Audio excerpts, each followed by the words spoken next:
तर नमस्कार मैत्रिणींनो, स्वागत आहे तुमचं आपल्या नवीन रेसिपीसह. आज आपण करणार आहोत कच्च्या फणसाच्या गऱ्याची भाजी. प्रथम मी इथे एक फणसाचा तुकडा तुम्हाला दाखवण्यासाठी घेतला आहे. हे बघा, यातील असे हे गरे काढतात.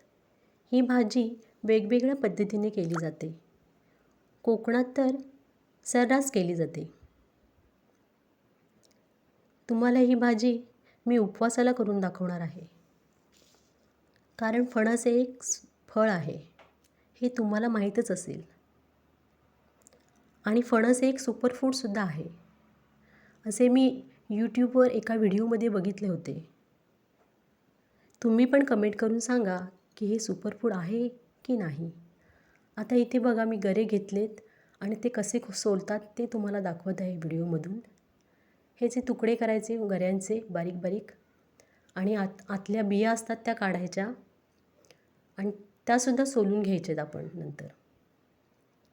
हे बघा, इथे खलबत्त्यात मी बी अशी एकाचे 2 तुकडे करून घ्यायचे बीचे, आणि त्याचं टरफलवरचं काढायचं आहे. असं टरफलं काढून घ्यायची. अशी सगळ्या बियांची मी टरफलं काढून घेणार आहे. हे दाखवण्यासाठी फक्त मी तुम्हाला केलं आहे. हे बघा, इथे मी सगळं असं साफ करून घेतलेलं आहे. आता गरे आणि बिया वेगवेगळ्या स्वच्छ धुवून घ्यायच्या, एकत्र नाही धुवायच्या. याचे तुकडे असे बारीक बारीक करून घ्यायचे. जास्त मोठे पण नाही आणि जास्त बारीक पण नाही, असे करायचे. म्हणजे ते एकसारखे शिजले पण जातात. हा उपवासासाठी चांगला ऑप्शन आहे, ज्यांना खिचडी चालत नाही त्यांच्यासाठी. आता इथे मी सगळे गरे स्वच्छ आणि साफ करून घेतलेले आहेत. आता आपण फोडणीची तयारी करून घेऊया. इथे कढईमध्ये मी 4 चमचे तूप घातले, 4 टीस्पून, आणि त्यामध्ये एक टीस्पून जिरं घातले. 2 लाल सुक्या मिरच्या घालायच्या आहेत काश्मीरी, आणि छान त्या परतून घ्यायच्या आहेत तेलामध्ये. न करपल्या नाही पाहिजेत त्या, फक्त परतून घ्यायच्या. आणि मग त्यामध्ये आपण ज्या धुतलेल्या आटला आहेत, आटला, कोकणात त्याला आटला बोलतात, काही जण बिया पण बोलतात. तुम्ही काय बोलता ते सांगा मला कमेंटमध्ये करून. आता त्यामध्ये आपण या स्वच्छ धुतलेल्या आटला घालायच्या आहेत आणि छान परतून घ्यायच्या आहेत.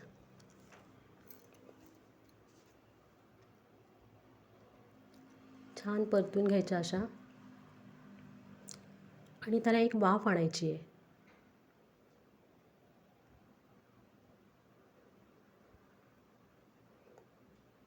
आटला जरा शिजायला कठीण असतात, त्यामुळे त्या आधी शिजवून घ्यायच्या. आता इथे मी चवीनुसार मीठ टाकत आहे.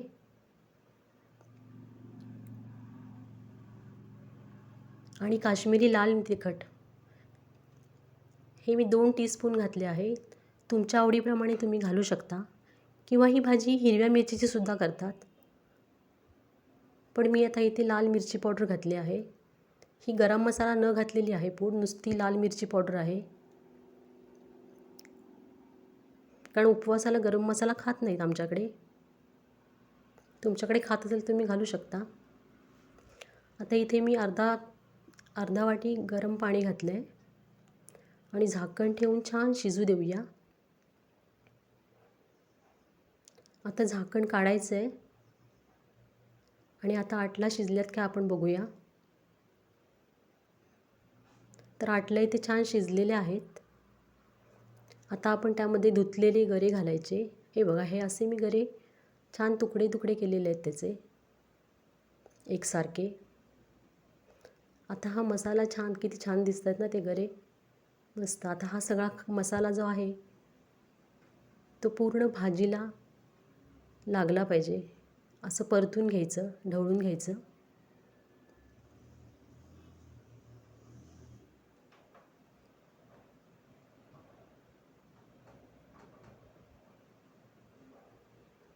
हे बघा, छान परतून घेतलं मी. आता झाकण काढायचं आहे आणि पुन्हा एकदा परतून घ्यायचं आणि शेंगदाण्याचं कूट घालायचं. भाजलेले शेंगदाण्याचं कूट घालते मी इथं. तुमच्याकडे जर ओलं खोबरं असेल तर तुम्ही घाला, माझ्याकडे नव्हतं म्हणून नाही घातले. पण असेल तर आवर्जून घाला, त्याने पण चव छान येते भाजीला. आता हे शेंगदाण्याचं कूट पूर्ण भाजीला लागेपर्यंत परतून घ्यायचं.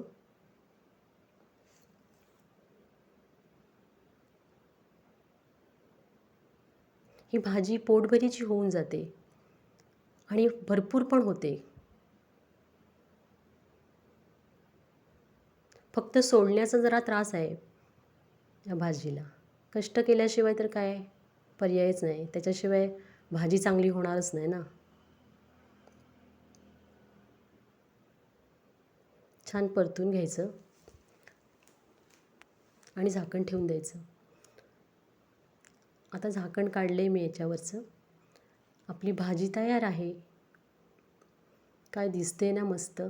तुम्ही जर व्हिडिओवर नवीन असाल तर लाईक करा माझ्या व्हिडिओला, सबस्क्राईब करा आणि बेल आयकॉनवर हिट करा, म्हणजे येणाऱ्या व्हिडिओची नोटिफिकेशन तुम्हाला सगळ्यात अगोदर मिळेल. चला तर भेटूया पुढच्या रेसिपीमध्ये. तोपर्यंत सगळ्यांना नमस्कार आणि बाय बाय.